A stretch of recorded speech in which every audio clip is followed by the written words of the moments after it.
Supreme court ਨੇ 2 ਜੱਜਾਂ ਦੇ ਬੈਂਚ ਨੇ ਉਸ ਨੂੰ ਕਹਿ ਦਿੱਤਾ ਕਿ ਨਹੀਂ ਭਾਈ ਇੱਥੇ ਨਹੀਂ ਤੁਹਾਡੀ ਗੱਲ ਦਾਲ ਗਲਣੀ, ਤੁਸੀਂ ਕਿਸੇ ਹਾਈ ਕੋਰਟ ਵਿੱਚ ਜਾਓ। ਕੈਨੇਡਾ ਦੇ ਵਿੱਚ ਵੀ ਇਜਾਜ਼ਤ ਜਿਹੜੀ ਹੈ ਉਹ 에ਅਰਕ੍ਰਾਫਟ ਦੇ ਵਿੱਚ ਲਿਜਾਣ ਦੀ ਸਿੱਖਾਂ ਨੂੰ ਇਜਾਜ਼ਤ ਹੈ, ਪਰ ਉਸ ਦਾ ਸਾਈਜ਼ ਜਿਹੜਾ ਹੈ ਉਹ ਛੋਟਾ ਰੱਖਿਆ ਗਿਆ। ਕੈਨੇਡਾ ਦੇ ਵਿੱਚ ਜਦੋਂ ਸਰਕਾਰ ਨੇ ਇਜਾਜ਼ਤ ਦਿੱਤੀ, ਵੱਖਰੇ ਵੱਖਰੇ ਸੂਬਾਈ ਅਸੈਂਬਲੀਆਂ ਦੇ ਵਿੱਚ ਵੀ ਬਿੱਲ ਪੇਸ਼ ਹੋਏ, ਲੇਕਿਨ ਇਸ ਦੀ ਵਿਰੋਧਤਾ ਵੀ ਕੁਝ ਲੋਕਾਂ ਵੱਲੋਂ ਹੋਈ। ਤੁਹਾਨੂੰ ਯਾਦ ਹੋਵੇਗਾ ਕਿ ਫਰਾਂਸ ਦੇ ਸਕੂਲਾਂ ਦੇ ਵਿੱਚ ਵੀ ਤੇ ਹੋਰ ਜਗ੍ਹਾ ਤੇ ਇਸ ਤਰ੍ਹਾਂ ਧਾਰਮਿਕ ਚਿੰਨ੍ਹਾਂ ਦੇ ਉੱਪਰ ਪਾਬੰਦੀਆਂ ਲੱਗੀਆਂ ਹੋਈਆਂ ਨੇ। ਕਿਊਬਿਕ ਦੇ ਵਿੱਚ ਕੁਝ ਲੋਕਾਂ ਨੇ ਆਵਾਜ਼ ਉਠਾਈ ਸੀ, ਪਰ ਜਨਰਲ ਸੈਂਟੀਮੈਂਟ ਜਿਹੜਾ ਲੋਕਾਂ ਦਾ ਸੀ ਕਿ ਇਹ ਇੱਕ ਰਿਲੀਜੀਅਸ ਇੱਕ ਸੈਂਟੀਮੈਂਟ ਨਾਲ ਜੁੜੀ ਹੋਈ ਚੀਜ਼ ਹੈ, ਇਸ ਨੂੰ ਬਹੁਤਾ ਡਰੈਗ ਨਾ ਕੀਤਾ ਜਾਵੇ। ਸਿੱਖਾਂ ਨੂੰ ਅਤਵਾਦ ਦੇ ਨਾਲ ਇਸ ਵੇਲੇ ਜੋੜ ਕੇ ਦੇਖਣਾ, ਕਮਿਊਨਿਟੀ ਨੂੰ ਜਿਹੜਾ ਉਹ ਜਾਂ ਕਿਸੇ ਵੀ ਕਮਿਊਨਿਟੀ ਨੂੰ ਤੇ ਉਹਨਾਂ ਨੂੰ ਫਿਰ ਉਸ ਹਿਸਾਬ ਨਾਲ ਬਿਹੇਵ ਕਰਨਾ, ਉਹ ਜਿਹੜੀ ਮਾੜੀ ਗੱਲ। ਇੱਕ ਸਿੱਖ ਵਾਸਤੇ ਤਾਂ ਬਹੁਤ ਸਾਰੀਆਂ ਸਮੱਸਿਆਵਾਂ ਨੇ। ਕਈ ਜਗ੍ਹਾ ਤੇ ਪੱਗ ਨੂੰ ਹੱਥ ਲਾ ਕੇ ਚੈੱਕ ਕੀਤਾ ਜਾਂਦਾ, ਕਈਆਂ ਤੇ ਹੱਥ ਲਾ ਕੇ ਨਹੀਂ ਚੈੱਕ ਕੀਤਾ ਜਾਂਦਾ। ਤੁਹਾਨੂੰ ਪਹਿਲਾਂ ਪੁੱਛਿਆ ਜਾਂਦਾ ਕਿ ਇਹ ਪੱਗ ਦੇ ਵਿੱਚ ਮੈਂ ਜਿਹੜਾ ਆਪਣਾ ਸਕੈਨਰ ਹੈ ਇਸ ਦੇ ਬਾਰ-ਬਾਰ ਫੇਰ ਲਵਾਂ, ਜਾਂ ਕਈ ਜਗ੍ਹਾ ਤੇ ਬਿਲਕੁਲ ਹੱਥ ਨਾਲ ਉਸ ਨੂੰ ਫਰੋਲਿਆ ਜਾਂਦਾ। ਇਹ ਤੁਸੀਂ ਪੁੱਛੋ ਤੇ ਪਿਆ ਭਾਈ ਚੀਜ਼ ਦੀ ਕੀਮਤ ਕਿਵੇਂ ਨਹੀਂ ਜ਼ਿਆਦਾ, ਉਹ ਕਹਿੰਦੇ ਜੀ GST ਲੱਗ ਗਈ। ਅੱਛਾ, ਜੇ ਅੱਛਾ ਤੁਸੀਂ ਉਹਨਾਂ ਨੂੰ ਦੇ ਦਿੰਦੇ ਹੋ, ਪੇਮੈਂਟ ਕਰ ਦਿੰਦੇ ਹੋ, ਫਿਰ ਤੁਸੀਂ ਉਹਨਾਂ ਨੂੰ ਪੁੱਛੋ ਕਿ ਰਸੀਦ ਕਿੱਥੇ ਹੈ, ਉਹ ਨਹੀਂ ਜੀ ਰਸੀਦ ਛੱਡੋ ਪਰਾਂ, ਕੀ ਕਰਨੀ ਹੈ ਰਸੀਦ ਤੁਸੀਂ। ਤੋਂ ਸਰਕਾਰ ਨੇ ਸਪਸ਼ਟ ਕੀਤਾ ਕਿ ਇਹ ਅਸੀਂ ਕੋਈ ਨੋਟੀਫਿਕੇਸ਼ਨ ਜਾਰੀ ਨਹੀਂ ਕੀਤਾ, ਇਹਨਾਂ ਨੇ ਆਪਣੇ ਆਪ ਹੀ GST ਜਿਹੜੀ ਦੇਣੀ ਸ਼ੁਰੂ ਕਰ ਦਿੱਤੀ, ਲੈਣੀ ਸ਼ੁਰੂ ਕਰ ਦਿੱਤੀ, ਤੇ ਉੱਥੋਂ ਫਿਰ ਰੌਲਾ ਪੈ ਗਿਆ। ਸਾਰਿਆਂ ਨੇ ਪੋਲੀਟੀਕਲ ਰੰਗਤ, ਰਾਜਨੀਤਿਕ ਰੰਗਤ ਇਸ ਨੂੰ ਦੇਣੀ ਸ਼ੁਰੂ ਕਰ ਦਿੱਤੀ। ਕਿਸੇ ਨੇ ਤਕਨੀਕੀ ਪੱਖ ਜਾਣ ਕੇ ਇਸ ਤੇ ਖੋਜ ਨਹੀਂ ਕੀਤੀ। ਜਦੋਂ ਕੇਂਦਰ ਸਰਕਾਰ ਨੇ ਇੱਕ ਨੋਟੀਫਿਕੇਸ਼ਨ ਪਿੱਛੇ ਜਿਹਾ ਜਾਰੀ ਕਰ ਦਿੱਤਾ ਕਿ ਚੰਡੀਗੜ੍ਹ ਦੇ ਜਿੰਨੇ UT ਦੇ ਮੁਲਾਜ਼ਮ ਨੇ ਉਹਨਾਂ ਨੂੰ ਕੇਂਦਰ ਦੀ ਸਕੀਮ ਦੇ ਅਧੀਨ ਲਿਆਂਦਾ ਜਾਵੇਗਾ, ਭਾਵ ਕੇਂਦਰ ਸਰਕਾਰ ਜ਼ਿੰਮੇਵਾਰ ਹੋਵੇਗੀ, ਉਹਨਾਂ ਦੀ ਨੌਕਰੀ, ਹੋਰ ਦਿਸ ਐਂਡ ਦੈਟ ਬੈਨੀਫਿਟ ਜੋ ਵੀ ਹੋਵੇਗਾ, ਤਨਖਾਹਾਂ ਵਗੈਰਾ ਸਭ ਕੁਝ ਉਹਨਾਂ ਦੇ ਹਿਸਾਬ ਨਾਲ ਹੋਵੇਗਾ। ਰੌਲਾ ਤਾਂ ਉਦੋਂ ਪਿਆ ਸੀ ਕਿ ਚੰਡੀਗੜ੍ਹ ਨੂੰ ਪੰਜਾਬ ਤੋਂ ਖੋਣ ਦੀ ਤਿਆਰੀ ਹੈ। ਕੇਂਦਰ ਨੇ ਕਲੀਅਰ ਕਰ ਦਿੱਤਾ ਹੈ। ਬਿਕਰਮਜੀਤ ਸਿੰਘ ਸਾਨੀ ਰਾਜ ਸਭਾ ਮੈਂਬਰ ਨੇ ਸਵਾਲ ਪੁੱਛਿਆ ਤਾਂ ਉਸ ਦੇ ਜਵਾਬ 'ਚ ਕਹਿ ਦਿੱਤਾ ਕਿ ਸਾਡਾ ਪੰਜਾਬ ਯੂਨੀਵਰਸਿਟੀ ਦਾ ਕੇਂਦਰੀਕਰਨ ਕਰਨ ਦਾ ਕੋਈ ਵਿਚਾਰ ਨਹੀਂ। ਸਾਡੀ ਸਭ ਤੋਂ ਵੱਡੀ 에ਅਰਲਾਈਨ ਵੇਚ ਦਿੱਤੀ, ਸਾਡੇ ਹਵਾਈ ਅੱਡੇ ਜਿਹੜੇ ਸੀ ਪ੍ਰਾਈਵੇਟ ਨੂੰ ਦੇ ਦਿੱਤੇ, ਤੇ ਯੂਨੀਵਰਸਿਟੀ ਰੱਖ ਕੇ ਉਹ ਕਿਵੇਂ ਚਲਾਉਣਗੇ? ਕੀ ਪੜਾਉਣਾ ਹੈ ਇੱਥੇ ਉਹਨਾਂ ਨੇ? ਕਿ ਇੱਕ 500 ਗਜ ਦਾ ਪਲਾਟ ਜਨਾਬ ਉਹਨਾਂ ਦੀ ਪਤਨੀ ਦੇ ਨਾਮ ਤੇ, ਸ਼ੀਲਾ ਦੇਵੀ ਦੇ ਨਾਂ ਤੇ ਮੋਹਾਲੀ ਦੇ ਵਿੱਚ ਲਿਆ ਹੋਇਆ ਸੀ, ਜਿਸ ਨੂੰ ਜਨਵਰੀ ਮਹੀਨੇ ਵਿੱਚ ਵੇਚਿਆ ਗਿਆ, ਜਦ ਕਿ ਚੋਣਾਂ ਦੇ ਵਿੱਚ ਜਦੋਂ ਐਫੀਡੇਵਿਟ ਦਾਖਲ ਕਰਨੇ ਹੁੰਦੇ ਨੇ ਉਸ ਦੇ ਵਿੱਚ ਉਸ ਦਾ ਜ਼ਿਕਰ ਨਹੀਂ ਕੀਤਾ, ਬਾਅਦ ਵਿੱਚ ਵੇਚਿਆ ਗਿਆ। ਉਸ ਨੂੰ ਪਤਾ ਨਹੀਂ ਵੇਚਿਆ ਵੀ ਕਿ ਨਹੀਂ ਵੇਚਿਆ, ਕਿਸੇ ਆਪਣੇ ਦੇ ਨਾਂ ਤੇ ਟਰਾਂਸਫਰ ਕਰ ਦਿੱਤਾ। ਸਾਧੂ ਸਿੰਘ ਧਰਮਸੋਤ ਨੇ ਇਹ ਜਾਣਕਾਰੀ ਲੁਕੋਈ ਹੈ। ਨਾਭਾ ਜੇਲ੍ਹ ਦੇ ਵਿੱਚ ਜਨਾਬ ਹੋਰੀ ਬੰਦ ਨੇ। ਡਿਟੇਲਸ ਨਿਕਲ ਕੇ ਸਾਹਮਣੇ ਆ ਰਹੀਆਂ ਨੇ, ਜਿਵੇਂ ਕਹਿੰਦੇ ਨੇ ਕਿ ਇੱਕ ਗੱਲ ਮੁੱਕਦੀ ਨਹੀਂ ਤੇ ਦੂਸਰੀ ਤਿਆਰ ਹੋ ਜਾਂਦੀ। ਜਦੋਂ ਸਾਰੀ ਦੁਨੀਆ ਇਸ ਕੋਵਿਡ ਦੀ ਬਿਮਾਰੀ ਨਾਲ ਸਿੱਝਣ ਦੇ ਵਿੱਚ ਲੱਗੀ ਹੋਈ ਸੀ, ਉਦੋਂ ਬਾਬਾ ਰਾਮਦੇਵ ਆਪਣੇ ਬਿਜ਼ਨਸ ਦੇ ਵਿੱਚ ਲੱਗੇ ਹੋਏ ਸੀ। ਉਹਨੇ ਬੰਦੇ ਨੇ 3 ਟੀਕੇ ਲਵਾ ਲਏ। ਅਮਰੀਕਾ ਦੇ ਰਾਸ਼ਟਰਪਤੀ ਨੇ ਇੰਨੇ ਟੀਕੇ ਲਗਵਾ ਲਏ, ਉਸਨੂੰ ਫਿਰ ਕਰੋਨਾ ਹੋ ਗਿਆ। ਫਲਾਣੇ ਨੇ ਇੰਨੇ ਲਵਾਏ, ਉਹਨੂੰ ਫਿਰ ਹੋ ਗਿਆ।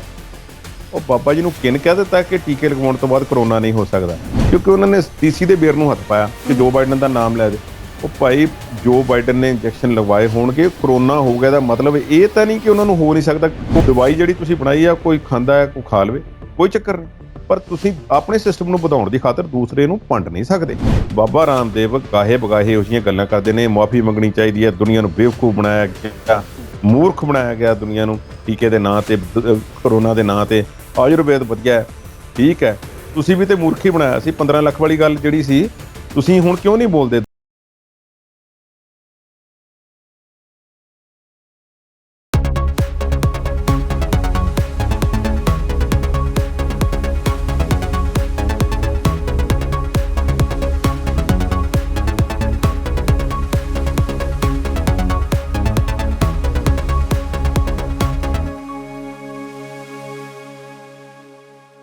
ਸਤਿ ਸ਼੍ਰੀ ਅਕਾਲ। ਤੁਸੀਂ ਦੇਖ ਰਹੇ ਹੋ ਪੰਜਾਬੀ ਨੈਸ਼ਨਲ TV ਤੇ ਪ੍ਰੋਗਰਾਮ ਹੈ ਜੀ ਵਿਚਾਰ ਚਰਚਾ।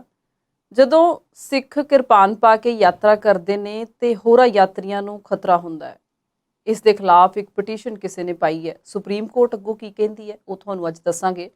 ਸਾਧੂ ਸਿੰਘ ਧਰਮਸੋਤ ਤੇ ਮੁਸੀਬਤ ਪੈ ਰਹੀ ਹੈ, ਇੱਕ ਹੋਰ ਮੁਸੀਬਤ ਆਣ ਪਈ ਹੈ, ਉਹ ਵੀ ਤੁਹਾਨੂੰ ਦੱਸਾਂਗੇ। ਤੇ ਬਾਬਾ ਰਾਮਦੇਵ ਕਿਹੜੀ ਗੱਲੋਂ ਭੜਕਿਆ, ਕਿਹਦੇ ਤੇ ਭੜਕਿਆ, ਕਿਉਂ ਭੜਕਿਆ, ਹੋਰ ਵੀ 1-2 ਮੁੱਦੇ ਤੁਹਾਡੇ ਨਾਲ ਸਾਂਝੇ ਕਰਾਂਗੇ ਤੇ ਇਹ ਸਾਰੇ ਸਵਾਲਾਂ ਦੇ ਜਵਾਬ ਦੇਣਗੇ ਸਾਡੇ ਐਕਸਪਰਟ ਸਰਦਾਰ ਕੁਲਦੀਪ ਸਿੰਘ ਹੀਰ ਜੀ। ਸਤਿ ਸ਼੍ਰੀ ਅਕਾਲ ਕੁਲਦੀਪ ਜੀ, ਸਵਾਗਤ ਕਰਦੇ ਹਾਂ ਜੀ ਪ੍ਰੋਗਰਾਮ ਤੁਹਾਡਾ।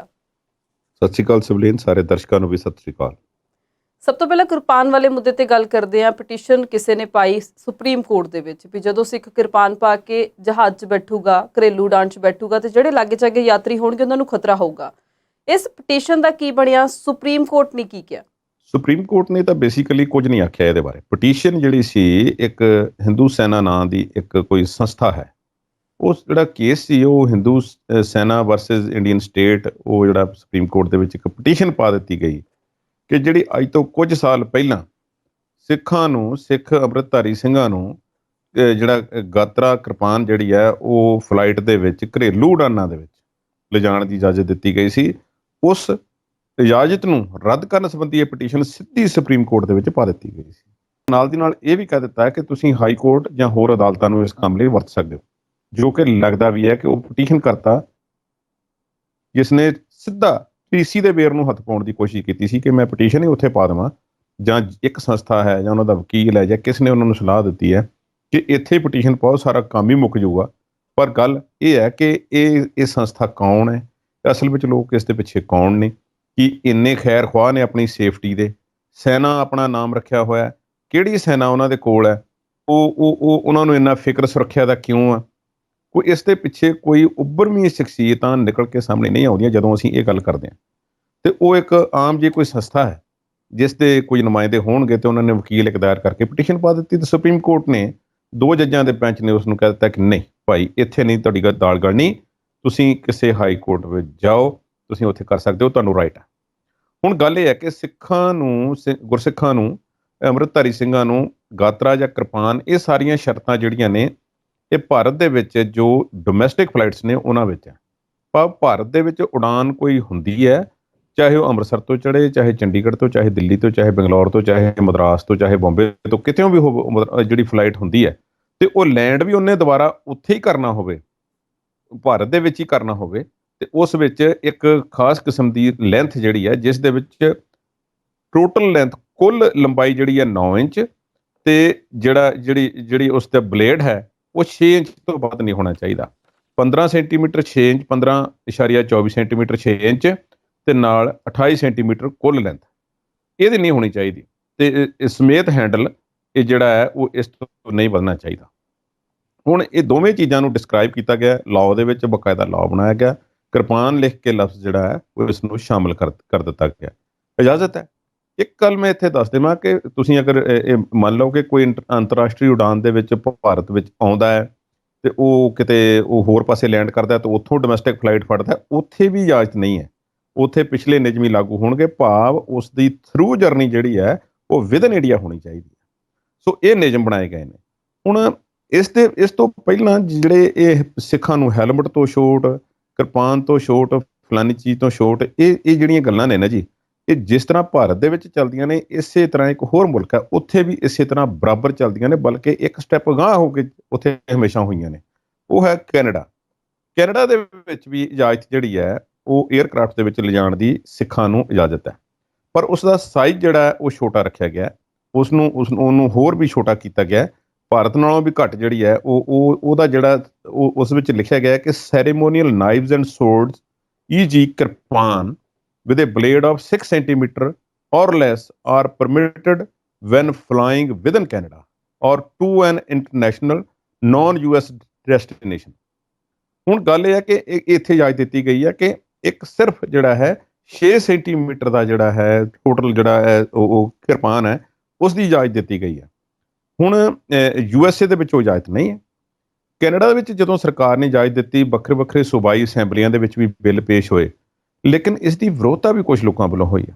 ਕੈਨੇਡਾ ਦੇ ਗੱਲ ਵਿੱਚ ਜਦੋਂ ਹੱਕ ਵਿੱਚ ਅਸੀਂ ਗੱਲ ਕਰਦੇ ਹਾਂ ਤੇ ਉਹ ਇਹ ਹੈ ਕਿ NDP ਆਗੂ ਜਗਮੀਤ ਸਿੰਘ, ਜੋ ਵਿਰੋਧੀ ਧਿਰ ਦੇ ਆਗੂ ਵੀ ਨੇ, ਤੇ ਵਿਰੋਧੀ ਧਿਰ ਦੇ ਆਗੂ ਨੇ, ਮਾਫ ਕਰਨਾ, ਸਰਕਾਰ ਦੇ ਹਮਾਇਤੀ ਨੇ, ਸਰਕਾਰ ਨੂੰ ਸਪੋਰਟ ਉਹਨਾਂ ਨੇ ਦਿੱਤੀ ਹੋਈ ਹੈ, ਸਰਕਾਰ ਕੋਲ ਮੈਜੋਰਟੀ ਨਹੀਂ ਹੈ ਲਿਬਰਲ ਪਾਰਟੀ ਦੇ ਕੋਲ। NDP ਦੇ ਆਗੂ ਜਗਮੀਤ ਸਿੰਘ ਖੁਦ ਪ੍ਰੈਕਟਿਸਿੰਗ ਸਿੱਖ ਨੇ, ਅੰਮ੍ਰਿਤਧਾਰੀ ਸਿੰਘ ਨੇ, ਔਰ ਉਹਨਾਂ ਨੇ ਖੁਦ ਇਸ ਮੁੱਦੇ ਨੂੰ ਉਠਾ ਕੇ ਪਿਛਲੀ ਸਰਕਾਰ ਕੋਲੋਂ ਮੁੱਦੇ ਨੂੰ ਹੱਲ ਕਰਵਾਉਣ ਦੇ ਯਤਨ ਕੀਤੇ ਸੀ, ਜਿਸ ਵਿੱਚ ਇਹ ਸਫਲਤਾ ਮਿਲੀ ਹੈ। ਕਿਊਬਿਕ ਦੇ ਕੁਝ ਵੱਖਵਾਦੀ ਆਗੂ ਨੇ ਜੋ ਹੋਰ ਤਰ੍ਹਾਂ ਦੀ ਟੋਨ ਬੋਲਦੇ ਨੇ, ਸਕੂਲਾਂ ਵਿੱਚ ਵੀ ਧਾਰਮਿਕ ਚਿੰਨ੍ਹਾਂ ਤੇ ਪਾਬੰਦੀ ਲੱਗੀ ਹੋਈ ਹੈ। ਕਿਊਬਿਕ ਉਹ ਸੂਬਾ ਹੈ ਜਿੱਥੇ ਬਹੁਤੇ ਫਰਾਂਸੀਸੀ ਵਸਦੇ ਨੇ। ਕੁਝ ਸੈਪਰੇਟਿਸਟ ਪਾਰਟੀਆਂ ਜਿਹੜੀਆਂ ਨੇ, ਵੱਖਵਾਦੀ ਪਾਰਟੀਆਂ, ਉੱਥੇ ਸਮੇਂ-ਸਮੇਂ ਤੇ ਹੋਂਦ ਵਿੱਚ ਆਈਆਂ ਤੇ ਵੱਖਰੇ ਰਾਜ ਦੇਸ਼ ਦੀ ਮੰਗ ਵੀ ਕਰਦੀਆਂ ਰਹੀਆਂ। ਤੁਹਾਨੂੰ ਯਾਦ ਹੋਵੇਗਾ ਕਿ ਫਰਾਂਸ ਦੇ ਸਕੂਲਾਂ ਦੇ ਵਿੱਚ ਵੀ ਤੇ ਹੋਰ ਜਗ੍ਹਾ ਤੇ ਇਸ ਤਰ੍ਹਾਂ ਧਾਰਮਿਕ ਚਿੰਨ੍ਹਾਂ ਦੇ ਉੱਪਰ ਪਾਬੰਦੀਆਂ ਲੱਗੀਆਂ ਹੋਈਆਂ ਨੇ। ਸੋ ਕਿਊਬਿਕ ਦੇ ਵਿੱਚ ਕੁਝ ਲੋਕਾਂ ਨੇ ਆਵਾਜ਼ ਉਠਾਈ ਸੀ, ਪਰ ਜਨਰਲ ਸੈਂਟੀਮੈਂਟ ਜਿਹੜਾ ਲੋਕਾਂ ਦਾ ਸੀ ਕਿ ਇਹ ਇੱਕ ਰਿਲੀਜੀਅਸ ਇੱਕ ਸੈਂਟੀਮੈਂਟ ਨਾਲ ਜੁੜੀ ਹੋਈ ਚੀਜ਼ ਹੈ, ਇਸ ਨੂੰ ਬਹੁਤਾ ਡਰੈਗ ਨਾ ਕੀਤਾ ਜਾਵੇ। ਹੁਣ ਉਸ ਵੇਲੇ ਕੈਨੇਡਾ ਦੇ ਵਿੱਚ ਸਿੱਖਾਂ ਦੇ ਵਕੀਲ ਸਰਦਾਰ ਬਲਪ੍ਰੀਤ ਸਿੰਘ ਨੇ ਗੱਲ ਕੀਤੀ ਸੀ ਕਿ ਭਾਈ ਦੇਖੋ, ਤੁਸੀਂ ਸੁਰੱਖਿਆ ਦੀ ਗੱਲ ਕਰਦੇ ਹੋ, ਪਹਿਲੀ ਤਾਂ ਗੱਲ ਹੈ ਕਿ ਤੁਸੀਂ ਕੋਈ ਇੰਸੀਡੈਂਟ ਇਸ ਤਰ੍ਹਾਂ ਦਾ ਦਿਖਾਓ ਸਾਨੂੰ, ਇੰਸੀਡੈਂਟ ਕੋਈ ਹੋਇਆ ਵੀ ਹੋਵੇਗਾ ਭਵਿੱਖ ਦੇ ਵਿੱਚ, ਬਹੁਤ ਪੁਰਾਣੀਆਂ ਗੱਲਾਂ ਨੇ। ਸਿੱਖਾਂ ਨੂੰ ਅੱਤਵਾਦ ਦੇ ਨਾਲ ਇਸ ਵੇਲੇ ਜੋੜ ਕੇ ਦੇਖਣਾ, ਕਮਿਊਨਿਟੀ ਨੂੰ ਜਿਹੜਾ ਉਹ ਜਾਂ ਕਿਸੇ ਵੀ ਕਮਿਊਨਿਟੀ ਨੂੰ, ਤੇ ਉਹਨਾਂ ਨੂੰ ਫਿਰ ਉਸ ਹਿਸਾਬ ਨਾਲ ਬਿਹੇਵ ਕਰਨਾ, ਉਹ ਜਿਹੜੀ ਮਾੜੀ ਗੱਲ ਹੈ। ਹੁਣ ਮੈਂ ਗੱਲ ਕਰਦਾ ਕਿ ਵਕੀਲ ਸਾਹਿਬ ਕੀ ਕਹਿੰਦੇ ਨੇ। ਉਹਨਾਂ ਨੇ ਕਿਹਾ ਕਿ ਜਿਹੜੇ ਬਿਜ਼ਨਸ ਕਲਾਸ ਜਾਂ ਜਿਹੜੇ ਇਸ ਤੋਂ ਉੱਪਰ ਵਾਲੀਆਂ ਕਲਾਸਿਸ ਹੁੰਦੀਆਂ ਨੇ, ਫਸਟ ਕਲਾਸ ਜਿਹੜੀ ਹੁੰਦੀ ਹੈ ਜਹਾਜ਼ਾਂ ਦੇ ਵਿੱਚ ਕਿਤੇ ਕਿਤੇ ਜੋ ਹੁੰਦੀ ਹੈ, ਉੱਥੇ ਜੋ ਪੈਸੇਂਜਰ ਬੈਠੇ ਹੁੰਦੇ ਨੇ ਉਹਨਾਂ ਨੂੰ ਕਾਂਟੇ ਤੇ ਛੁਰੀਆਂ ਦਿੱਤੀਆਂ ਜਾਂਦੀਆਂ ਨੇ, ਜੋ ਕਾਫੀ 8-8 9-9 ਇੰਚ ਤੱਕ ਲੰਬੀਆਂ ਵੀ ਹੁੰਦੀਆਂ ਨੇ। ਫਿਰ ਤੇ ਉਹ ਵੀ ਹਥਿਆਰ ਹੋਏ, ਉਹਨਾਂ ਨਾਲ ਵੀ ਕੁਝ ਹੋ ਸਕਦਾ। ਹੋਰ ਇਸ ਤਰ੍ਹਾਂ ਦੀਆਂ 100 ਵਸਤੂਆਂ ਹੁੰਦੀਆਂ ਨੇ ਜਹਾਜ਼ ਦੇ ਉੱਪਰ, ਜੇ ਕਿਸੇ ਦੇ ਵਿੱਚ ਇਸ ਤਰ੍ਹਾਂ ਦੀ ਮੰਦ ਭਾਵਨਾ ਹੋਵੇ ਤੇ ਫਿਰ ਉਸ ਨੂੰ ਉਸ ਹਿਸਾਬ ਨਾਲ ਜਿਹੜਾ ਹੈ ਤੁਸੀਂ ਟਰੀਟ ਕਰਨਾ ਸਿੱਖੋ। ਜੇ ਸਿੱਖਾਂ ਦਾ ਇਹ ਧਾਰਮਿਕ ਚਿੰਨ੍ਹ ਹੈ, ਇਹਨਾਂ ਨੂੰ ਬਾਰ-ਬਾਰ ਮਜਬੂਰ ਨਾ ਕਰੋ। ਹੁਣ ਇੱਕ ਸਿੱਖ ਵਾਸਤੇ ਤਾਂ ਬਹੁਤ ਸਾਰੀਆਂ ਸਮੱਸਿਆਵਾਂ ਨੇ। ਕਈ ਜਗ੍ਹਾ ਤੇ ਪੱਗ ਨੂੰ ਹੱਥ ਲਾ ਕੇ ਚੈੱਕ ਕੀਤਾ ਜਾਂਦਾ, ਕਈਆਂ ਤੇ ਹੱਥ ਲਾ ਕੇ ਨਹੀਂ ਚੈੱਕ ਕੀਤਾ ਜਾਂਦਾ, ਤੁਹਾਨੂੰ ਪਹਿਲਾਂ ਪੁੱਛਿਆ ਜਾਂਦਾ ਕਿ ਇਹ ਪੱਗ ਦੇ ਵਿੱਚ ਮੈਂ ਜਿਹੜਾ ਆਪਣਾ ਸਕੈਨਰ ਹੈ ਇਸ ਦੇ ਬਾਰ-ਬਾਰ ਫੇਰ ਲਵਾਂ, ਜਾਂ ਕਈ ਜਗ੍ਹਾ ਤੇ ਬਿਲਕੁਲ ਹੱਥ ਨਾਲ ਉਸ ਨੂੰ ਫਰੋਲਿਆ ਜਾਂਦਾ, ਇਹ ਉਤਾਰੀ ਵੀ ਜਾਂਦੀ ਹੈ ਕਈ ਜਗ੍ਹਾ ਤੇ। ਇਹ ਸਾਰੀਆਂ ਗੱਲਾਂ ਸਿੱਖਾਂ ਵਾਸਤੇ ਮੁਹਿੰਮ ਜਿਹੜੀ ਹੈ ਇਹ ਬਣੀ ਰਹੇਗੀ, ਪਰ ਹੌਲੀ ਹੌਲੀ ਇਸ ਤੋਂ ਉੱਪਰ ਲੰਘਿਆ ਜਾ ਰਿਹਾ। ਹੁਣ ਜਿਵੇਂ ਅਸੀਂ ਅਮਰੀਕਾ ਦੇ ਵਿੱਚ ਕਿਹਾ ਸੀ ਕਿ ਜਿਵੇਂ ਸਟ੍ਰਿਪ ਸਰਚਿੰਗ ਹੁੰਦੀ ਹੈ ਕਿ ਬਹੁਤ ਜ਼ਿਆਦਾ ਜਿਹੜਾ ਹੈ ਉਹ ਸਖਤੀ ਨਾਲ ਕਈ ਵਾਰੀ ਹੋਈ ਆ, ਪਰ ਹੌਲੀ ਹੌਲੀ ਉਸ ਦੇ ਵਿੱਚ ਇੰਪਰੂਵਮੈਂਟ ਹੋ ਰਹੀ ਹੈ। ਪਰ ਦੁਨੀਆ ਦੇ ਵਿੱਚ ਜਿਹੜੇ ਹਾਦਸੇ ਹੋਏ ਨੇ ਉਹਨਾਂ ਨੂੰ ਮੱਦੇਨਜ਼ਰ ਰੱਖਦੇ ਹੋਏ ਸੁਰੱਖਿਆ ਵੀ ਜ਼ਰੂਰੀ ਹੈ, ਧਾਰਮਿਕ ਭਾਵਨਾਵਾਂ ਵੀ ਬਣੀਆਂ ਰਹਿਣ, ਤੇ ਇੱਕ ਬੈਲੈਂਸ ਜਿਹੜਾ ਹੈ ਉਹ ਇਹਨਾਂ ਸਭ ਕੁਝ ਦੇ ਵਿੱਚ ਬਣਿਆ ਰਹੇ। ਇਸ ਚੀਜ਼ ਨੂੰ ਬਣਾਉਣ ਲਈ ਮੈਂ ਸਾਰੀ ਗੱਲ ਤਾਂ ਐਕਸਪਲੇਨ ਕੀਤੀ ਹੈ ਕਿ ਭਾਰਤ ਦੇ ਵਿੱਚ ਕੋਈ ਇਸ ਤਰ੍ਹਾਂ ਦੀ ਸੰਸਥਾ ਕੋਈ ਉੱਠ ਕੇ ਸਰਕਾਰ ਨੂੰ ਚੈਲੰਜ ਕਰੇ, ਸਰਕਾਰ ਦੇ ਹੁਕਮ ਨੂੰ, ਕੰਸਟੀਟਿਊਸ਼ਨ ਨੂੰ ਚੈਲੰਜ ਕਰੇ। ਇਹ ਅਦਾਲਤਾਂ ਨੇ ਇਸ ਮਾਮਲੇ ਨੂੰ ਕਿਵੇਂ ਲੈਣਾ ਹੈ, ਜਾਂ ਲੰਬਾ ਲਟਕੇਗਾ ਕੇਸ, ਜਾਂ ਉਹਨਾਂ ਦੀ ਕੀ ਭਾਵਨਾ ਹੈ ਇਸ ਦੇ ਪਿੱਛੇ ਕਿ ਬਾਕੀਆਂ ਨੂੰ ਕੋਈ ਇਸ ਨਾਲ ਜਿਹੜਾ ਔਖਿਆਈ ਹੁੰਦੀ ਹੈ, ਇਹ ਮਸਲਾ ਬਣਿਆ ਰਹੇਗਾ। ਇਸ ਤਰ੍ਹਾਂ ਦੇ ਕੇਸ ਚੱਲਦੇ ਚੁਲਦੇ ਰਹਿਣਗੇ, ਪਰ ਜੇ ਕੋਈ ਸਾਫ਼ ਸੁਥਰਾ ਬੈਲੈਂਸ ਜਿਹੜਾ ਹੈ ਇਸ ਗੱਲ ਦੇ ਵਿੱਚ ਬਣਾ ਲਿਆ ਜਾਵੇ ਤੇ ਉਹ ਸਾਡੇ ਸਾਰਿਆਂ ਲਈ ਬਿਹਤਰ ਹੋਵੇਗਾ। ਜੀ ਕੁਲਦੀਪ ਜੀ, ਕੁਝ ਦਿਨ ਪਹਿਲਾਂ ਬਹੁਤ ਮੁੱਦਾ ਭਖਿਆ ਕਿ ਕੇਂਦਰ ਨੇ GST ਲਗਾਤੀ 12% ਦੀ ਉਹਨਾਂ ਸਰਾਵਾਂ ਦੇ ਜਿਹੜੀਆਂ ਹਰਿਮੰਦਰ ਸਾਹਿਬ ਦੇ ਆਸ-ਪਾਸ ਨੇ, ਤੇ ਭਗਵੰਤ ਮਾਨ ਦੀ ਸਰਕਾਰ ਨੇ ਬਹੁਤ ਰੌਲਾ ਪਾਇਆ, ਰਾਘਵ ਚੱਡਾ ਨੇ ਪਾਇਆ, ਇੱਥੋਂ ਤੱਕ ਕਿ BJP ਦੇ ਆਪਣੇ ਜਿਹੜੇ ਸੀ ਹਰਜੀਤ ਸਿੰਘ ਗਰੇਵਾਲ, ਸੁਖਪਾਲ ਦੀ ਗੱਲ ਕਰ ਲਈਏ, ਉਹਨਾਂ ਨੇ ਵੀ ਕਿਹਾ ਕਿ ਸਰਕਾਰ ਨੂੰ ਇਹ ਫੈਸਲਾ ਵਾਪਸ ਲੈਣਾ ਚਾਹੀਦਾ। ਤੇ ਹੁਣ ਇੱਕਦਮ ਸਰਕਾਰ ਕਹਿੰਦੀ ਵੀ ਇੱਦਾਂ ਦੀ ਗੱਲ ਕੋਈ ਨਹੀਂ ਸੀ। ਸੱਚਾਈ ਕੀ ਸੀ ਤੇ ਫਿਰ ਇਹਨਾਂ ਰੌਲਾ ਕਾਹਦਾ ਪੈ ਗਿਆ? ਜਿਵੇਂ ਕੋਈ ਤਕਨੀਕੀ ਖਰਾਬੀ ਹੁੰਦੀ ਹੈ ਤੇ ਉਸ ਦਾ ਕੋਈ ਗੱਲ ਕੋਈ ਹੋਰ ਬਣ ਜਾਂਦੀ ਹੈ। ਸਰਕਾਰ ਦਾ ਪੱਖ ਮੈਂ ਤੁਹਾਡੇ ਸਾਹਮਣੇ ਰੱਖ ਦੇਵਾਂਗਾ, ਤੇ ਜੋ ਮੁੱਦਾ ਪੇਸ਼ ਕੀਤਾ ਗਿਆ ਉਹ ਵੀ ਤੁਹਾਡੇ ਸਾਹਮਣੇ ਸਾਰਿਆਂ ਨੂੰ ਪਤਾ ਹੀ ਹੈ। ਵੈਸੇ ਤਾਂ ਚਲੋ ਮਾੜਾ ਮੋਟਾ ਇੱਕ ਵਾਰੀ ਫੇਰ ਰਿਪੀਟ ਕਰ ਦਿੰਦੇ ਹਾਂ। ਉਹ ਇਹ ਹੈ ਕਿ ਰੌਲਾ ਪਾ ਦਿੱਤਾ ਗਿਆ ਕਿ ਜਿਹੜੇ ਸਰਾਵਾਂ ਨੇ ਯਾਤਰੀਆਂ ਵਾਸਤੇ ਸ੍ਰੀ ਦਰਬਾਰ ਸਾਹਿਬ ਦੇ ਕੰਪਲੈਕਸ ਦੇ ਆਸ-ਪਾਸ, ਉਹਨਾਂ ਦੇ ਉੱਪਰ GST ਲਗਾ ਦਿੱਤੀ ਗਈ। ਅਸਲ ਵਿੱਚ ਸਪੈਸੀਫਿਕਲੀ ਕਿਸੇ ਤੇ GST ਨਹੀਂ ਲਾਈ ਗਈ ਕਿ ਇਸ ਜਗ੍ਹਾ ਤੇ GST ਲਾ ਦਿਓ। ਇਸ ਗੱਲ ਨੂੰ ਸਮਝਣ ਦੀ ਲੋੜ ਹੈ।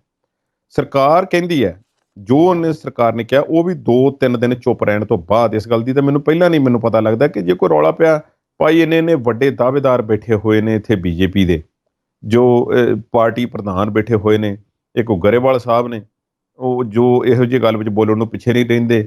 ਇਹ ਮਾੜੀ ਗੱਲ ਹੈ, ਵਾਪਸ ਲਈ ਜਾਣੀ ਚਾਹੀਦੀ ਹੈ। ਤੁਸੀਂ ਤੇ ਪਤਾ ਕਰ ਲਓ ਹਾਈ ਕਮਾਨ ਕੋਲੋਂ, ਤੁਹਾਨੂੰ ਇੰਨੀਆਂ ਵੱਡੀਆਂ ਜ਼ਿੰਮੇਵਾਰੀਆਂ ਦਿੱਤੀਆਂ ਜਾ ਰਹੀਆਂ ਨੇ, ਉਹਨਾਂ ਨੂੰ ਪੁੱਛੋ ਕਿ ਅਸਲ ਵਿੱਚ ਮੁੱਦਾ ਕੀ ਹੈ। ਅੱਜ 3-4 ਦਿਨਾਂ ਬਾਅਦ ਗੱਲ ਜਿਹੜੀ ਆ ਉਹ ਕੀਤੀ ਜਾ ਰਹੀ ਹੈ ਕਿ ਨਹੀਂ ਉਹ ਤੇ GST ਲਾਉਣ ਦੀ ਗੱਲ ਸਰਾਂ ਤੇ ਤਾਂ ਹੋਈ ਨਹੀਂ। ਗੁਰੂ ਗੋਬਿੰਦ ਸਿੰਘ ਯਾਤਰੀ ਨਿਵਾਸ ਹੈ, ਮਾਤਾ ਭਾਗ ਕੌਰ ਹੈ, ਹੋਰ ਇਸ ਤਰ੍ਹਾਂ ਦੇ ਜਿੰਨੇ ਨਿਵਾਸ NRI ਨਿਵਾਸ ਹੈ, ਸਾਰੇ ਇਹਨਾਂ ਤੋਂ ਜਿਹੜਾ ਇੱਕ ਘੇਰੇ ਦੇ ਵਿੱਚ ਲੈ ਜਾਂਦਾ ਗਿਆ, ਇੱਕ ਨੋਟੀਫਿਕੇਸ਼ਨ ਜਾਰੀ ਕਰਕੇ। ਉਹ ਇਹ ਸੀ ਕਿ ਜੋ ਹੋਟਲਾਂ ਦੇ ਜਿੱਥੇ ਯਾਤਰੀਆਂ ਦੇ ਠਹਿਰਨ ਦਾ ਪ੍ਰਬੰਧ ਹੋਵੇ, ਪੈਸੇਂਜਰ ਜਿਹੜੇ ਨੇ ਕਿਤੇ ਦੇ ਵੀ ਹੋ ਸਕਦੇ ਨੇ। ਨੋਟੀਫਿਕੇਸ਼ਨ ਤੇ ਵਾਪਸ ਆ ਕੇ ਗੱਲ ਕਰ ਲੈਂਦੇ ਆ। ਇਸ ਵੇਲੇ ਵੇਲਾ ਥੋੜੀ ਜਿਹੀ ਬ੍ਰੇਕ ਦਾ ਆ, ਬਹੁਤ ਜਲਦ ਹਾਜ਼ਰ ਹੁੰਦੇ ਆ।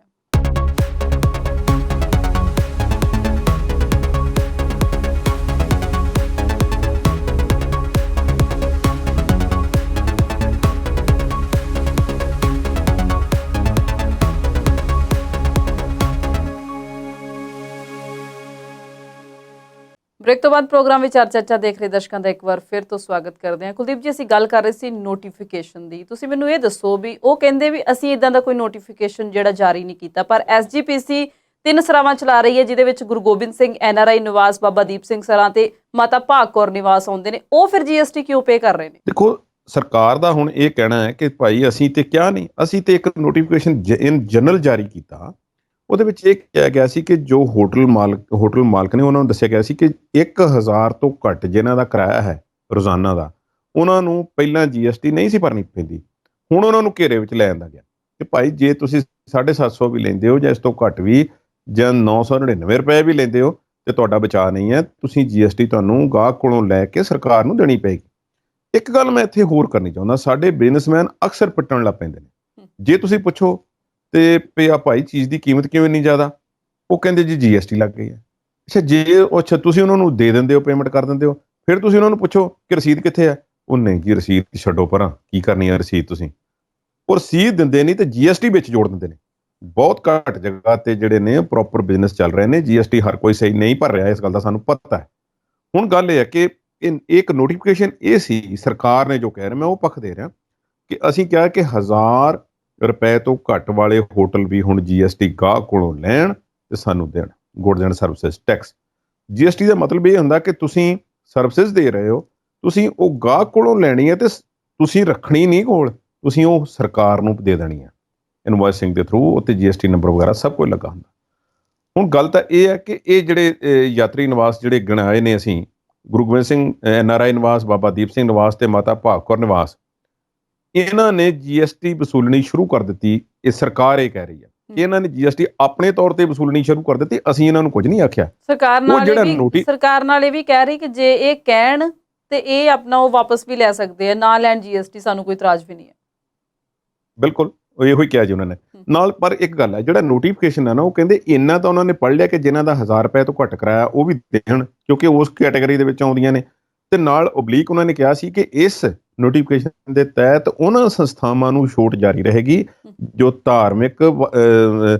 ਧਾਰਮਿਕ ਮੁੱਦਿਆਂ ਵਾਸਤੇ ਜਾਂ ਧਾਰਮਿਕ ਕੰਮਾਂ ਵਾਸਤੇ ਜਾਂ ਚੈਰੀਟੇਬਲ ਕੰਮਾਂ ਦੇ ਵਾਸਤੇ ਜਿਹੜੀਆਂ ਸਰਾਵਾਂ ਜਾਂ ਕੋਈ ਹੋਰ ਇਸ ਤਰ੍ਹਾਂ ਦੇ ਯਾਤਰੀ ਨਿਵਾਸ ਬਣੇ ਹੋਏ ਨੇ, ਉਹਨਾਂ ਨੂੰ ਇਸ ਘੇਰੇ ਵਿੱਚ ਨਹੀਂ ਲਿਆਂਦਾ ਜਾਵੇਗਾ।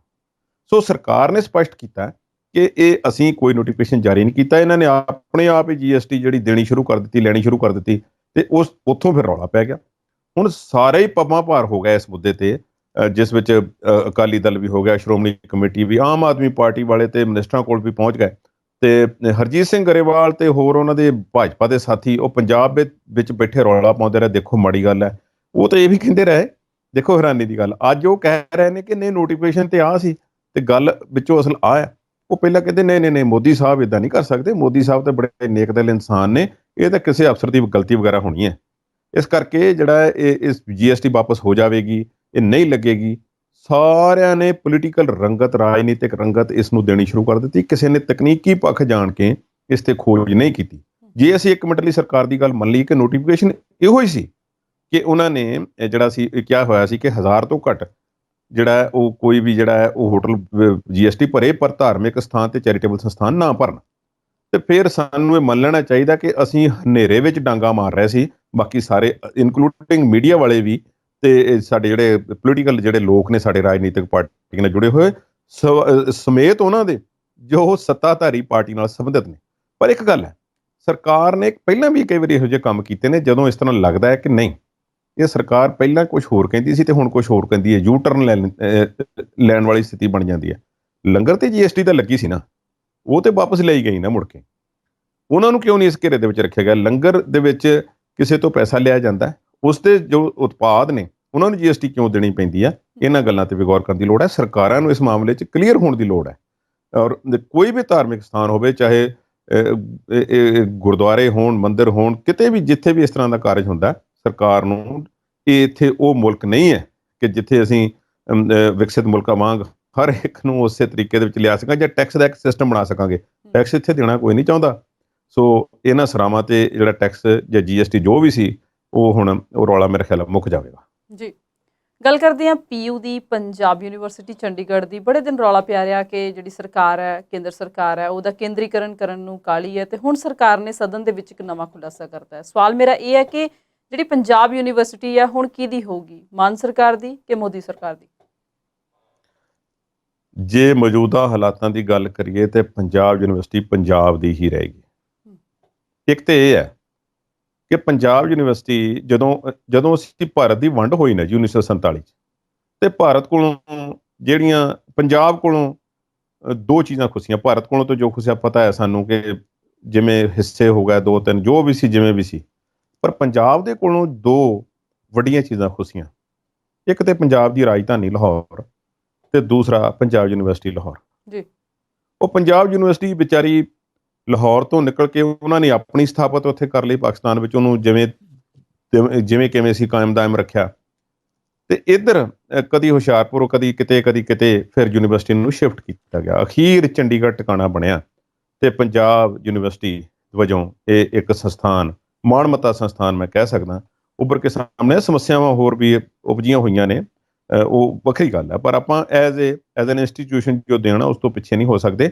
ਚੰਗੀਆਂ ਯੂਨੀਵਰਸਿਟੀਆਂ ਦੇ ਵਿੱਚ ਅਜੇ ਵੀ ਰੈਂਕਿੰਗ ਹੈ, ਬੜਾ ਵੱਡਾ ਦਾਇਰਾ, ਦੂਰ ਦੂਰ ਤੱਕ ਕਾਲਜ ਜਿਹੜੇ ਨੇ ਇਸ ਨਾਲ ਐਫੀਲੀਏਟਡ ਨੇ। ਹੁਣ ਗੱਲ ਇਹ ਹੈ ਕਿ ਪੰਜਾਬ ਯੂਨੀਵਰਸਿਟੀ ਦਾ ਹੀ ਕਿਉਂ ਰੌਲਾ ਪਿਆ? ਜਦੋਂ ਕੇਂਦਰ ਸਰਕਾਰ ਨੇ ਇੱਕ ਨੋਟੀਫਿਕੇਸ਼ਨ ਪਿੱਛੇ ਜਿਹਾ ਜਾਰੀ ਕਰ ਦਿੱਤਾ ਕਿ ਚੰਡੀਗੜ੍ਹ ਦੇ ਜਿੰਨੇ ਯੂਟੀ ਦੇ ਮੁਲਾਜ਼ਮ ਨੇ ਉਹਨਾਂ ਨੂੰ ਕੇਂਦਰ ਦੀ ਸਕੀਮ ਦੇ ਅਧੀਨ ਲਿਆਂਦਾ ਜਾਵੇਗਾ, ਭਾਵ ਕੇਂਦਰ ਸਰਕਾਰ ਜ਼ਿੰਮੇਵਾਰ ਹੋਵੇਗੀ, ਉਹਨਾਂ ਦੀ ਨੌਕਰੀ, ਹੋਰ ਦਿਸ ਐਂਡ ਦੈਟ ਬੈਨੀਫਿਟ ਜੋ ਵੀ ਹੋਵੇਗਾ, ਤਨਖਾਹਾਂ ਵਗੈਰਾ ਸਭ ਕੁਝ ਉਹਨਾਂ ਦੇ ਹਿਸਾਬ ਨਾਲ ਹੋਵੇਗਾ। ਰੌਲਾ ਤਾਂ ਉਦੋਂ ਵੀ ਪਿਆ ਸੀ ਕਿ ਚੰਡੀਗੜ੍ਹ ਨੂੰ ਪੰਜਾਬ ਤੋਂ ਖੋਹਣ ਦੀ ਤਿਆਰੀ ਹੈ। ਹੁਣ 2 ਸੰਸਥਾਨ ਨੇ, PGI ਹੈ ਤੇ ਪੰਜਾਬ ਯੂਨੀਵਰਸਿਟੀ, ਆਮੋ ਸਾਹਮਣੇ ਦੋਵਾਂ ਦੇ ਗੇਟ ਨੇ, ਤੇ ਇਹ ਉੱਥੇ ਇਹਨਾਂ ਦੋਵਾਂ ਨੂੰ ਕੀ ਪੰਜਾਬ ਤੋਂ ਖੋਇਆ ਜਾ ਸਕਦਾ? ਪੰਜਾਬ ਯੂਨੀਵਰਸਿਟੀ ਦੀ ਗੱਲ ਅਸੀਂ ਹੁਣ ਕਰਦੇ ਹਾਂ। ਅਸਲ ਵਿੱਚ ਉਹ ਨੋਟੀਫਿਕੇਸ਼ਨ ਜਦੋਂ ਜਾਰੀ ਹੋਇਆ, ਹੁਣ ਮੈਂ ਆਪ ਜੀ ਨਾਲ ਗੱਲ ਕਰਦਾ ਕਿ ਜੇ ਤੁਹਾਡੇ ਕੋਲ ਆਪਸ਼ਨ ਹੋਵੇ ਕਿ ਆਹ ਇੱਕ ਵੱਡੀ ਕੰਪਨੀ ਦੇ ਨਾਲ ਤੁਹਾਨੂੰ ਜੁੜਨ ਦੀ ਜਿਹੜੀ ਇਜਾਜ਼ਤ ਹੋਵੇ, ਜਿੱਥੇ ਬੈਨੀਫਿਟ ਜ਼ਿਆਦਾ ਹੈ, ਜਿੱਥੇ ਤੁਹਾਡੀ ਤੁਸੀਂ ਕੇਂਦਰ ਦੇ ਮੁਲਾਜ਼ਮ ਖਵਾਓਗੇ, ਨਾ ਕਿ ਇੱਕ ਸਟੇਟ ਦੇ ਮੁਲਾਜ਼ਮ, ਜਿੱਥੇ ਸਟੇਟ ਨੂੰ ਤੁਸੀਂ ਜਵਾਬਦੇਹ ਹੋਵੋਗੇ।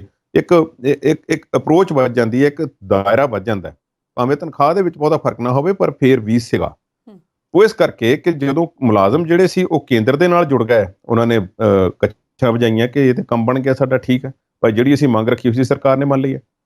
ਹੁਣ ਉਹ ਜਿਹੜਾ ਨੋਟੀਫਿਕੇਸ਼ਨ ਸੀ ਉਸ ਵਿੱਚੋਂ ਪੰਜਾਬ ਯੂਨੀਵਰਸਿਟੀ ਨੂੰ ਬਾਹਰ ਰੱਖਿਆ ਗਿਆ। ਪੰਜਾਬ ਯੂਨੀਵਰਸਿਟੀ ਆਪਣੇ ਤੌਰ ਤੇ ਪੰਜਾਬ ਦੇ ਅਧੀਨ, ਪੰਜਾਬ ਸਰਕਾਰ ਦੇ ਅਧੀਨ ਹੀ ਰਹੀ। ਫਿਰ ਇੱਧਰੋਂ ਵੀ ਖੁਰਕ ਹੋਣੀ ਸ਼ੁਰੂ ਹੋਈ।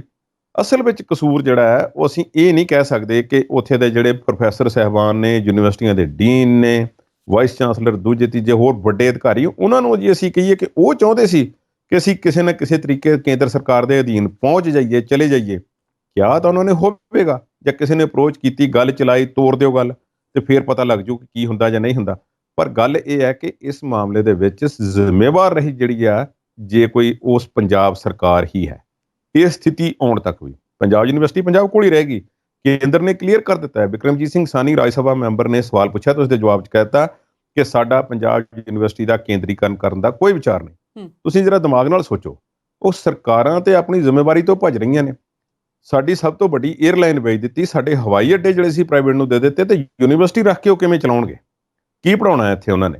ਹੋਰ 20 ਯੂਨੀਵਰਸਿਟੀਆਂ ਜਿਹੜੀਆਂ ਬੁਰੇ ਹਾਲਾਤਾਂ ਦੇ ਵਿੱਚ ਨੇ, ਉਹ ਕੇਂਦਰ ਦੇ ਕੋਲ ਨੇ, ਉਹਨਾਂ ਨੂੰ ਠੀਕ ਕਰ ਲੈਣ ਪਹਿਲਾਂ। ਪੰਜਾਬ ਵਾਲੇ ਕਿਉਂ ਹੁੰਦੇ ਨੇ? ਪੰਜਾਬ ਵਾਲੇ ਤਾਂ ਠੀਕ ਠਾਕ ਰੈਂਕਿੰਗ ਆ। ਚਲੋ ਗੱਲ ਤੁਰੀ, ਕਿਸੇ ਨੇ ਤੋੜ ਦਿੱਤੀ, ਕਿਸੇ ਅਫਸਰ ਨੇ ਚਿੱਠੀ ਪਾਤੀ ਹੋਵੇਗੀ, ਜਾਂ ਜਿਵੇਂ ਵੀ ਹੈ ਉਹ ਗੱਲ ਤੁਰ ਪਈ। ਪਰ ਗੱਲ, ਕਸੂਰ ਜਿਹੜਾ ਮੈਂ ਉਹ ਕਿਸ ਦਾ, ਉਹ ਇੱਥੇ ਮੈਂ ਆਉਣਾ ਚਾਹਾਂਗਾ। ਅਸਲ ਵਿੱਚ ਮੁੱਦਾ ਜਿਹੜਾ ਹੈ ਬੈਨੀਫਿਟਸ ਤੇ ਤਨਖਾਹਾਂ ਦਾ। ਜਿਹੜਾ ਪੇ ਕਮਿਸ਼ਨ ਹੈ, ਇਸ ਵਾਸਤੇ ਕੇਂਦਰ ਵਾਲੀਆਂ ਹਦਾਇਤਾਂ ਦੇ ਅਧੀਨ ਉਹ ਨਹੀਂ ਆਉਂਦੇ। ਹੁਣ ਜਿਹੜੇ ਪੇ ਕਮਿਸ਼ਨ ਬੈਠਾ ਹੋਇਆ ਸੀ, ਉਸ ਦੇ ਮੁਤਾਬਕ ਕੇਂਦਰ ਨੇ ਤੇ ਆਪਣੀਆਂ ਹਦਾਇਤਾਂ ਲਾਗੂ ਕਰ ਦਿੱਤੀਆਂ, ਬਿਠਾ ਦਿੱਤਾ, ਤੇ ਕੇਂਦਰ ਦੇ ਮੁਲਾਜ਼ਮਾਂ ਨੂੰ ਸਾਰਿਆਂ ਨੂੰ ਉਸ ਦੇ ਅਧੀਨ ਲੈ ਆਂਦਾ, ਉਹਨਾਂ ਨੂੰ ਬੈਨੀਫਿਟਸ ਦੇ ਦਿੱਤੇ, ਤੇ ਪੰਜਾਬ ਵਾਲੇ ਵਿਚਾਰੇ ਘੁੰਮਦੇ ਰਹੇ, ਇਹਨਾਂ ਨੂੰ ਕੁਝ ਮਿਲਿਆ ਨਾ। ਤੇ ਕਿਉਂਕਿ ਪੰਜਾਬ ਸਰਕਾਰ ਸੁੱਤੀ ਹੋਈ ਸੀ, 7ਵਾਂ ਪੇ ਕਮਿਸ਼ਨ ਕੀ ਕਹਿੰਦਾ, ਕੀ ਉਸਦੀਆਂ ਸਿਫਾਰਿਸ਼ਾਂ ਨੇ, ਪੰਜਾਬ ਸਰਕਾਰ ਨੇ ਲਾਗੂ ਕਰਨ ਦਾ ਸੋਚਿਆ ਨਹੀਂ। ਇੱਥੇ ਤੇ ਮਸਲੇ ਹੋਰ ਹੀ ਬੜੇ ਗੰਭੀਰ ਨੇ। ਉਹ ਇਸ ਕਰਕੇ ਇਸ ਮੁੱਦੇ ਨੂੰ ਜਾਣਿਆ ਨਹੀਂ, ਜਾਚਿਆ ਨਹੀਂ, ਤੇ ਉਸ ਲਈ ਮੁਲਾਜ਼ਮਾਂ ਲਈ ਪੰਜਾਬ ਯੂਨੀਵਰਸਿਟੀ ਦੇ ਜਿਹੜੇ ਵੱਡੇ ਮੁਲਾਜ਼ਮ ਨੇ, ਉਹਨਾਂ ਨੂੰ ਇਸ ਤੇ ਜਿਹੜੇ ਪ੍ਰੋਫੈਸਰ ਸਾਹਿਬਾਨ ਜਾਂ ਹੋਰ ਨੇ, ਟੀਚਿੰਗ ਸਟਾਫ ਹੈ, ਸਾਰਾ ਨਾਨ ਟੀਚਿੰਗ ਸਟਾਫ ਹੈ, ਉਹਨਾਂ ਨੂੰ ਵਿਚਾਰਿਆਂ ਨੂੰ ਇੱਕ ਕਿਸਮ ਦੇ ਬੈਨੀਫਿਟਸ ਤੋਂ ਵਾਂਝੇ ਰੱਖਿਆ ਗਿਆ। ਇੱਕ ਹੋਰ ਸ਼ਰਤ ਇਸ ਦੇ ਵਿੱਚ ਆਉਂਦੀ ਹੈ, ਉਹ ਹੈ UGC, ਯੂਨੀਵਰਸਿਟੀ ਗ੍ਰਾਂਟਸ ਕਮਿਸ਼ਨ। ਮੈਂ ਇੱਕ ਉਦਾਹਰਨ ਦਿੰਦਾ। ਤੁਸੀਂ ਮਾਸਟਰਸ ਕਰ ਲੈਂਦੇ ਹੋ ਕਿਸੇ ਸਬਜੈਕਟ ਦੀ, ਤੇ ਜੇ ਤੁਸੀਂ UGC ਦੇ ਥਰੂ ਤੁਸੀਂ ਐਜ਼ ਏ ਟੀਚਰ ਤੁਸੀਂ ਜਿਹੜਾ ਉਹ ਪ੍ਰੋਫੈਸਰ ਲੱਗਣਾ ਚਾਹੁੰਦੇ ਹੋ, ਤੇ ਉਸ ਦੀਆਂ ਕੁਝ ਸ਼ਰਤਾਂ ਜਿਹੜੀਆਂ ਨੇ ਉਹ UGC ਦੇ ਥਰੂ ਤੁਹਾਨੂੰ ਪੂਰੀਆਂ ਕਰਨੀਆਂ ਪੈਂਦੀਆਂ ਨੇ। ਆਮ ਉਸ ਵਿੱਚ ਨੰਬਰਾਂ ਦੀ ਹੱਦ ਵੀ ਜਿਹੜੀ ਕਾਫੀ ਉੱਚੀ ਹੁੰਦੀ ਹੈ, ਤੇ ਕਾਫੀ ਸਖਤ ਐਗਜ਼ਾਮ ਵਗੈਰਾ ਜਿਹੜੇ ਨੇ ਦੇਣੇ ਪੈਂਦੇ ਨੇ। ਬੜੀ ਮਿਹਨਤ ਤੋਂ ਬਾਅਦ ਤੁਸੀਂ ਉੱਥੇ ਪਹੁੰਚਦੇ ਹੋ। UGC ਦੇ ਵੀ ਕੁਝ ਨਿਯਮ ਨੇ ਕਿ ਇਸ ਸਿਸਟਮ ਵਿੱਚੋਂ ਲੰਘੇ ਹੋਏ ਟੀਚਿੰਗ ਸਟਾਫ ਨੂੰ ਤੇ ਫਲਾਣੇ ਨੂੰ ਆਹ ਜਿਹੜਾ ਗ੍ਰੇਡ ਹੈ ਉਹ ਦੇਣਾ ਜ਼ਰੂਰੀ ਹੈ। ਉਹ ਵੀ ਨਹੀਂ ਉਹਨਾਂ ਨੂੰ ਬਰਾਬਰ ਦਾ ਦਿੱਤਾ ਗਿਆ। ਉਹਨਾਂ ਦੀ ਚਰੋਕਣੀ ਮੰਗ ਹੈ ਕਿ ਸਾਨੂੰ UGC ਦੇ ਬਰਾਬਰ ਉਹਨਾਂ ਸ਼ਰਤਾਂ ਦੇ ਮੁਤਾਬਕ ਸਭ ਕੁਝ ਦਿੱਤਾ ਜਾਵੇ। ਖੈਰ, ਸਰਕਾਰ ਪੰਜਾਬ ਦੀ ਵੀ ਸਰਕਾਰ ਹੈ, ਕੋਈ ਇਹੋ ਜਿਹੀ ਗੱਲ ਨਹੀਂ। ਮੁਲਾਜ਼ਮਾਂ ਨੂੰ ਵੀ ਚਾਹੀਦਾ ਥੋੜ੍ਹਾ ਸਬਰ ਉਹ ਰੱਖਣ ਤੇ ਯੂਨੀਵਰਸਿਟੀ ਵਧੇ ਫੁੱਲੇ, ਪੰਜਾਬ ਦਾ ਨਾਂ ਹੋਵੇ। ਤੇ ਇਹਦੀ ਬਿਹਤਰੀ ਲਈ ਪੰਜਾਬ ਸਰਕਾਰ ਕੀ ਕਰ ਸਕਦੀ ਹੈ, ਇਹ ਪੰਜਾਬ ਸਰਕਾਰ ਸੋਚੇ। ਜੇ ਮੁਲਾਜ਼ਮਾਂ ਦੀ ਮੰਗਾਂ ਉਹਨਾਂ ਵੱਲ ਵੀ ਧਿਆਨ ਦਿੱਤਾ ਜਾਵੇ ਤੇ ਬਿਹਤਰ ਇਸ ਨੂੰ ਬਣਾਉਣ ਲਈ, ਇਸ ਦਾ ਦਾਇਰਾ ਤੇ ਇਸ ਨੂੰ ਹੋਰ ਵਿਸ਼ਾਲ ਕਰਨ ਲਈ ਤੇ ਦੁਨੀਆ ਭਰ ਦੇ ਵਿੱਚ ਰਿਕੋਗਨੀਸ਼ਨ ਹੋਵੇ। ਇੱਕ ਹੋਰ ਗੱਲ ਹੈ ਕਿ ਜਦੋਂ ਇੱਥੋਂ ਦੀਆਂ ਕੀਤੀਆਂ ਹੋਈਆਂ ਡਿਗਰੀਆਂ ਵਾਲੇ ਵਿਦਿਆਰਥੀ ਬਾਹਰ ਜਾਂਦੇ ਨੇ ਤੇ ਉਹਨਾਂ ਨੂੰ ਪ੍ਰੋਪਰ ਰਿਕੋਗਨੀਸ਼ਨ ਨਹੀਂ ਮਿਲਦੀ। ਇਹ ਸਾਰੀਆਂ ਚੀਜ਼ਾਂ ਵੱਲ ਧਿਆਨ ਦੇਣ ਦੀ ਲੋੜ ਹੈ। ਪੜ੍ਹਾਈ ਦਾ ਮਿਆਰ ਉੱਚਾ ਹੋਵੇ। ਪੰਜਾਬ ਦੇ ਵਿੱਚ ਜਿੰਨੀਆਂ ਯੂਨੀਵਰਸਿਟੀਆਂ ਨੇ, ਪ੍ਰਮੁੱਖ ਤੌਰ ਤੇ ਉਹਨਾਂ ਵਿੱਚੋਂ ਪੰਜਾਬੀ ਯੂਨੀਵਰਸਿਟੀ ਪਟਿਆਲਾ ਦੀ ਵੀ ਅਸੀਂ ਗੱਲ ਕਰਦੇ ਹਾਂ ਤੇ ਉਹ ਬੜੇ ਸਟਰਗਲ ਦੇ ਦੌਰ ਦੇ ਵਿੱਚੋਂ ਲੰਘੇ ਨੇ। ਭਗਵੰਤ ਮਾਨ ਨੇ ਉਹਨਾਂ ਨਾਲ ਵਾਅਦਾ ਕੀਤਾ ਹੋਇਆ ਕਿ ਭਾਈ ਤੁਹਾਨੂੰ ਫੰਡਸ ਦੇਵਾਂਗੇ, ਜੋ ਚੁਰੋਕਣੇ ਤੁਹਾਨੂੰ ਲੋੜੀਂਦੇ ਨੇ, ਪਰ ਅਜੇ ਥੋੜ੍ਹਾ ਜਿਹਾ ਤੁਹਾਨੂੰ ਵੇਟ ਕਰਨਾ ਪਏਗਾ। ਪਿਛਲੀਆਂ ਸਰਕਾਰਾਂ ਵੱਲੋਂ ਕੀਤਾ ਕੁਝ ਨਹੀਂ ਗਿਆ। ਇਹ ਸਰਕਾਰ ਕੀ ਕਰਦੀ ਹੈ, ਇਹ ਹੁਣ ਯੂਨੀਵਰਸਿਟੀਆਂ ਕੰਮ ਅਨੁਸਾਰ ਜਾਵੇਗਾ ਜੀ। ਬਾਬਾ ਰਾਮਦੇਵ ਕਿਸੇ ਨੂੰ ਮੂਰਖ ਕਹੀ ਜਾਂਦਾ, ਬੇਵਕੂਫ ਕਹੀ ਜਾਂਦਾ, ਕੀ ਹੈ ਪੂਰਾ ਮਾਜਰਾ, ਦੱਸਦੇ ਹਾਂ ਤੁਹਾਨੂੰ ਇੱਕ ਛੋਟੀ ਜਿਹੀ ਬ੍ਰੇਕ ਤੋਂ ਬਾਅਦ।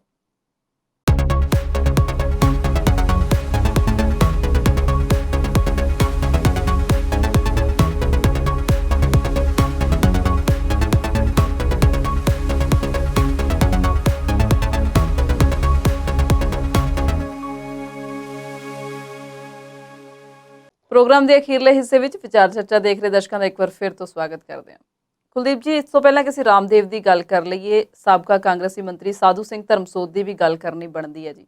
ਉਹ ਨਾਭਾ ਜੇਲ੍ਹ 'ਚ ਬੰਦ ਹੈ ਤੇ ਦੋਸ਼ ਲੱਗਾ ਹੈ ਕਿ 500 ਰੁਪਈਆ ਇੱਕ ਰੁੱਖ ਦਾ ਡਕਾਰ ਗਿਆ ਮੰਤਰੀ। ਉਸ ਤੋਂ ਬਾਅਦ SC ਸਕਾਲਰਸ਼ਿਪ ਦਾ ਵੀ ਇਲਜ਼ਾਮ ਲੱਗਿਆ ਕਿ 39 ਕਰੋੜ ਰੁਪਈਆ ਇੱਦਾਂ ਦਾ ਆ ਜਿਹੜਾ ਰੈਕਟ ਦੇ ਵਿੱਚ ਲੱਭਦਾ ਨਹੀਂ ਹੈ। ਤੇ ਹੁਣ ਸੁਣਿਆ ਵੀ ਇੱਕ ਹੋਰ ਮੁਸੀਬਤ ਉਹਦੇ ਤੇ ਆ ਪਈ ਹੈ। ਕੀ ਬਣਿਆ ਜੀ ਸਾਧੂ ਨਾਲ?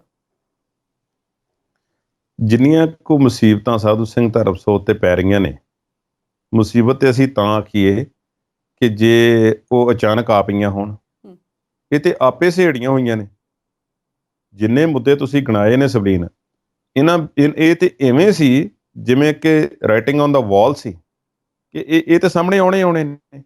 ਪਰ ਆਹ ਜਿਹੜਾ ਤੀਸਰਾ ਉੱਠਿਆ ਹੁਣ ਕਿ ਇੱਕ 500 ਗਜ ਦਾ ਪਲਾਟ ਜਨਾਬ ਉਹਨਾਂ ਦੀ ਪਤਨੀ ਦੇ ਨਾਮ ਤੇ, ਸ਼ੀਲਾ ਦੇਵੀ ਦੇ ਨਾਂ ਤੇ ਮੋਹਾਲੀ ਦੇ ਵਿੱਚ ਲਿਆ ਹੋਇਆ ਸੀ, ਜਿਸ ਨੂੰ ਜਨਵਰੀ ਮਹੀਨੇ ਵਿੱਚ ਵੇਚਿਆ ਗਿਆ, ਜਦ ਕਿ ਚੋਣਾਂ ਦੇ ਵਿੱਚ ਜਦੋਂ ਐਫੀਡੇਵਿਟ ਦਾਖਲ ਕਰਨੇ ਹੁੰਦੇ ਨੇ ਉਸ ਦੇ ਵਿੱਚ ਉਸਦਾ ਜ਼ਿਕਰ ਨਹੀਂ ਕੀਤਾ ਗਿਆ। ਬਾਅਦ ਵਿੱਚ ਵੇਚਿਆ ਗਿਆ। ਉਸਨੂੰ ਪਤਾ ਨਹੀਂ ਵੇਚਿਆ ਵੀ ਕਿ ਨਹੀਂ ਵੇਚਿਆ, ਕਿਸੇ ਆਪਣੇ ਦੇ ਨਾਂ ਤੇ ਟਰਾਂਸਫਰ ਕਰ ਦਿੱਤਾ। ਸਾਧੂ ਸਿੰਘ ਧਰਮਸੋਤ ਨੇ ਇਹ ਜਾਣਕਾਰੀ ਲੁਕੋਈ ਹੈ।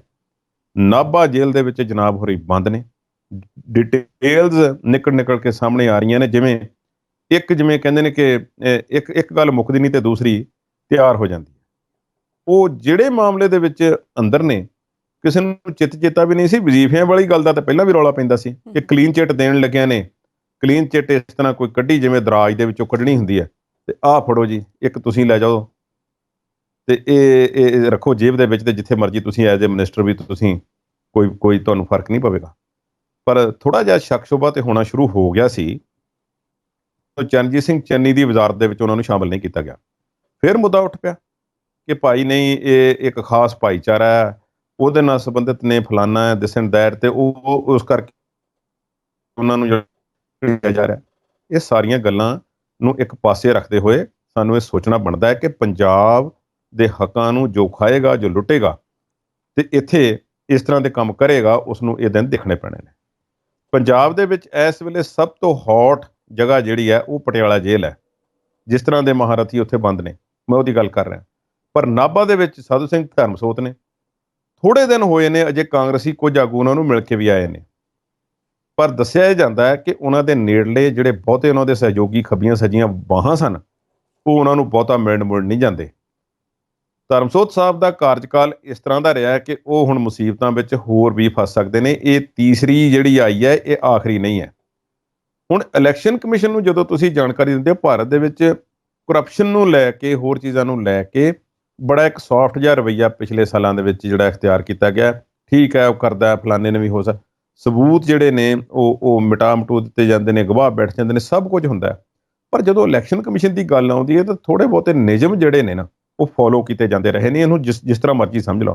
ਕੋਈ ਹੋਣਗੇ ਕੁਝ ਬੇਨਿਯਮੀਆਂ ਵੀ ਹੋਈਆਂ ਹੋਣਗੀਆਂ, ਪਰ ਜੇ ਇਲੈਕਸ਼ਨ ਕਮਿਸ਼ਨ ਤੋਂ ਉਹਨਾਂ ਨੇ ਵਾਕਿਆ ਹੀ ਕੋਈ ਜਾਣਕਾਰੀ ਛੁਪਾਈ ਹੈ ਤੇ ਫਿਰ ਇਹ ਉਹਨਾਂ ਨੂੰ ਇਹ ਵੱਡੀ ਮੁਸ਼ਕਿਲ ਜਿਹੜੀ ਹੈ ਪੈਦਾ ਕਰੇਗੀ। ਉਹਨਾਂ ਨੂੰ ਭਵਿੱਖ ਦੇ ਵਿੱਚ ਚੋਣ ਲੜਨ ਤੋਂ ਵਰਜਿਆ ਵੀ ਜਾ ਸਕਦਾ ਹੈ। ਸਭ ਕੁਝ ਹੀ ਹੋ ਸਕਦਾ ਹੈ, ਸਜ਼ਾ ਵੀ ਹੋ ਸਕਦੀ ਹੈ, ਤੇ ਅੰਦਰ ਤੇ ਉਹ ਪਹਿਲਾਂ ਹੀ ਬੈਠੇ ਹੋਏ ਨੇ।